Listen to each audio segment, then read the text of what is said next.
with your weekly Utah real estate market update for the week of 12/15/25. And so one of the things we're seeing right now as we head into the final stretch of the year is that the market is definitely shifting. Whether you're buying or selling or just watching from the sidelines, this week's numbers reveal a lot. So let's get right into it. Let's start with inventory. Active listings dropped to 11,807, which is down 1,447 units from last week. This is the strongest or steepest week-over-week decline that we've seen in months, a sign that the seasonal slowdown is in full swing. Under contracts ticked up slightly. New listings continue to slide with only 625 added this week. That's the lowest number we've seen all year. Sellers are either wrapping up for the holidays or waiting for 2026. Under contracts slightly ticked up to 650. So buyers are still making moves, even with limited options. Sold listings came in at 537, which is a dip from the previous week, but still within the normal range for December.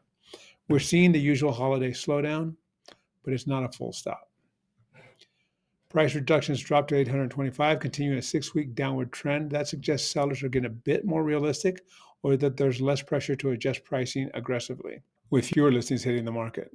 Average days on market climbed again to 774. That's the highest all year. This extended market time gives buyers more room to negotiate and really think about what's important before they act. Looking ahead to the national data, mortgage rates have held under 6.64 for 18 weeks, and that's pushed demand to a 3-year high, according to Housing Wire. And get this, 88% of the buyers plan to purchase in 2026, especially if rates drop or prices start to soften. Buyers are motivated, but they are also selective. Safety, walkability, and a sense of community are more important than ever. That's something to keep in mind if you're planning to list early next year. Bottom line, Utah's market is winding down for 2025, but it's setting the stage for a potentially busy 2026. If you're thinking about buying or selling, now's the time to plan your strategy.